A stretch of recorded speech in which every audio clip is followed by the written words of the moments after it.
내게 주신 은혜로 말미암아 너희 각 사람에게 말하노니 마땅히 생각할 그 이상의 생각을 품지 말고 오직 하나님께서 각 사람에게 나누어 주신 믿음의 분량대로 지혜롭게 생각하라. 우리가 한 몸에 많은 지체를 가졌으나 모든 지체가 같은 기능을 가진 것이 아니니 이와 같이 우리 많은 사람이 그리스도 안에서 한 몸이 되어 서로 지체가 되었느니라. 우리에게 주신 은혜대로 받은 은사가 각각 다르니 혹 예언이면 믿음의 분수대로, 혹 섬기는 일이면 섬기는 일로, 혹 가르치는 자면 가르치는 일로, 혹 위로하는 자면 위로하는 일로, 구제하는 자는 성실함으로, 다스리는 자는 부지런함으로, 긍휼을 베푸는 자는 즐거움으로 할 것이니라.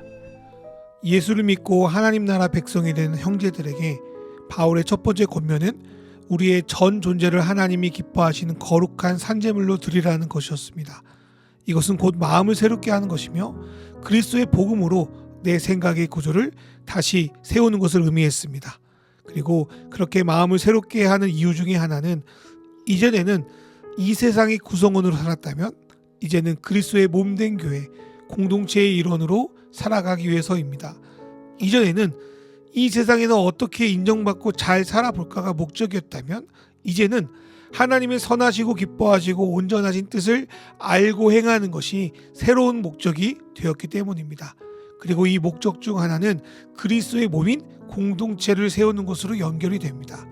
그래서 바울의 두 번째 권면이 담긴 로마서 12장 3절은 어떻게 서로 다른 자들이 복음으로 공동체를 세워가는지에 대한 권면이 주를 이루고 있습니다. 그 첫 번째 권면은 스스로 마땅히 생각할 것 이상으로 생각하지 말라는 것입니다. 생각, 마음의 문제는 곧 내 자신과 상대방을 어떤 기준과 방식으로 바라보고 판단하는가의 문제로 연결되어 있습니다. 내 마음이 꼬여 있으면 우리는 상대방을 객관적으로 판단하지 못합니다. 자신의 잘못을 인정하지 못할 뿐더러 어떻게든 모든 잘못을 상대방에게 넘기는 쪽으로 가게 됩니다. 이러한 것은 선을 넘는 것, 건넘는 것으로 여길 수밖에 없습니다. 그렇기에 상대방이 자신과 맞지 않아도 그것을 가지고 함부로 판단하지 말아야 할 것이며 객관적인 증거도 없이 다른 사람을 비난해서도 안 될 것입니다. 우리는 이제 내가 중심이 아니라 그리스도가 중심이 된 사람들입니다. 그러니 생각하는 것도 그리스도를 중심으로 해 나가야 합니다. 두 번째로 우리는 하나님이 각 사람에 맡겨주시는 믿음의 분량에 따라 지혜롭게 생각할 줄 알아야 합니다. 그렇다면 여기서 말하는 지혜로운 생각은 무엇일까요? 그것은 이제 공동체로 모인 우리가 하나의 목적, 그리스도를 향한 한 몸이라는 사실을 인정해야 하는 것입니다. 나 혼자 잘 살려면 어떤 면에서나 다른 사람보다 뛰어나길 바라게 됩니다. 남들이 나보다 뛰어나거나 가진 것이 많다면 배가 아플 수밖에 없습니다. 그러나 하나님께서 우리를 모두 특별히 부르셨지만 각자 쓸모에 맞게 부르셨다고 믿는다면, 그리고 보여주는 결과에 따라서 어떤 등급이 있는 것이 아니라 각자 주신 은사에 따라 공정하게 평가하신다는 것을 안다면 우리는 각자 위치나 하는 일이 다르다고 해서 차별하거나 가치가 떨어진 일도 없을 것입니다. 이를 아는 자들은 이제는 서로 이기기 위해서 경쟁하는 것이 아니라 그리스도라는 한 목표를 위해서 서로 협력하게 됩니다. 내가 서로를 진실하게 대하고 있는지, 상대를 혹 기만하고 있는지를 살펴봅니다. 그리스도의 관점을 묵상하며 예수님이라면 어떻게 하셨을지를 상고하게 됩니다. 내가 대하는 사람들을 비즈니스적으로 보거나 내 이익에 따라 이용하지 않고 서로 사랑해야 하는 가족으로 받아들입니다. 모든 것이 나에게 허용되어 있으나 모든 것이 공동체의 유익이 되지 않음을 판단하여 보다 선한 것을 생각하고 그에 따라 행동합니다. 이런 일을 생각하며 함께하는 것은 공동체, 5절의 표현대로 하면 한 몸을 이루고 있는 지체라고 할 수 있습니다. 우리는 각자 하나님께 다른 신령한 선물, 은사를 받았습니다. 그렇다면 우리는 이제 그 은사에 따라 공동체를 섬기면 되는 것입니다. 주신 은사나 직책 그 이상의 것에 영향을 끼치려고 해서도 안 될 것이고, 주어진 것에 대해서 책임을 다하지 않고 나태하게 있어서도 안 될 것입니다. 무엇보다 받은 은사를 가지고 그 은사를 주신 분의 뜻에 거스르게 써서는 안 될 것입니다. 만약에 이 일을 놓친다면 그리스도인 교회는 공동체가 아닌 상명하복의 조직체가 될 것이며 그리스도가 주인이 아니라 소수의 권력자들의 놀이터가 되기 쉽기 때문입니다. 그런 면에서 로마서 12장의 초반부는 성령의 은사에 대해 길게 설명하는 고린도전서 12장의 축소판이라 볼 수 있습니다. 각자 주신 은사가 무엇인지 분별하고 그에 맞게 행하며 그 은사를 가지고 높고 낮음을 정하지 않고 서로의 은사를 가치 있게 존중해 줄 때 하나님 나라 공동체는 건강하게 세워져 나갈 것입니다. 6절에서 8절은 은혜에 따라 주신 몇 가지 은사에 대해 말씀하고 있습니다. 첫 번째 예언의 은사는 미래의 구체적인 사건이나 상황을 아는 것이 주가 되지 않습니다. 예언은 하나님이 공동체에 필요한 말씀을 선포하는 것에 가깝습니다.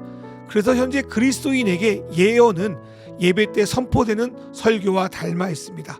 그러니 설교자는 자신의 사적 유익이나 생각을 설교에 담는 것이 아니라 하나님께 집중하며 하나님이 본문을 통해 전하시는 말씀을 양심 있게 전하도록 힘써야 합니다. 그것이 설교자에 있어서 믿음의 정도에 맞게 하는 것을 의미합니다. 두 번째, 섬김의 은사에서 섬김이라는 단어는 원래 식탁 시중을 드는 데서 유래되었다고 합니다. 예수님도 자신이 하는 일을 섬김의 관점에서 설명하셨고 자기를 따르는 이들에게 이런 자신을 본받지 말라고까지 하셨습니다. 본받으라고까지 하셨습니다. 섬김은 어떠한 특별한 은사라기보다 하나님께 받은 은사를 자신의 형편과 상황에 맞게 다양하게 섬기는 것을 의미하는 것으로 보입니다. 그래서 어떤 사람은 복음의 진리를 상대의 생각과 상황에서 구체적으로 가르치는 것으로 다른 이들을 섬길 수 있습니다. 권면하는 자들은 형제의 구체적인 상황을 살피고 때론 그에 대해 사랑으로 뼈아픈 직언을 하기도 하고 들어주고 위로하면서 사람을 세우는 그런 섬김의 일을 감당하는 자들입니다. 나누어 준 사람은 순수한 마음으로, 지도하는 사람은 열정으로, 자선을 베푼 사람은 기쁜 마음으로 사랑하는 형제자매들을 섬길 수 있습니다. 구제 나눔을 하는 자들은 자신보다 덜 가진 자들에게 그 부족한 분량을 채워준 사람입니다. 이럴 때 이들은 어떤 의도 없이 순수하게 도와줘야 합니다. 다스리는 사람은 교회 지도자를 의미합니다. 교회 지도자들은 세상과 달리 구성원 위에 군림하는 자들이 아니라 섬기는 자들입니다. 바울사도는 특별히 지도자들의 덕목으로 부지런함을 요청하고 있습니다. 마지막으로 국류를 베푸는 것은 가난한 사람들을 돕는 것입니다. 현대사회에서 가난함은 단순히 물질적 가난뿐 아니라 마음이 가난한 자들을 포함하는 거라는 생각이 듭니다.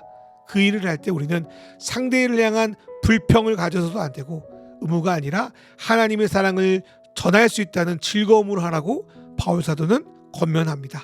우리가 이렇게 다른 사람들, 특히 공동체의 일원들을 섬길 수 있는 사람이 되는 것은 우리가 그리스도께 우리의 전 영역을 산 제물로 드렸기 때문입니다. 우리가 우리 자신을 드릴 때 우리는 하나님의 충만한 사랑을 받아 그 사랑을 즐겁게 나눌 수 있는 새로운 피조물로 변화됩니다.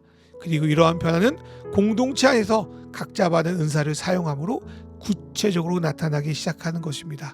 이렇게 우리가 각자 받은 믿음의 분량대로 생각하고 섬기는 그런 사람들이 되길 소망하며 이 시간 기도함으로 나아갑니다.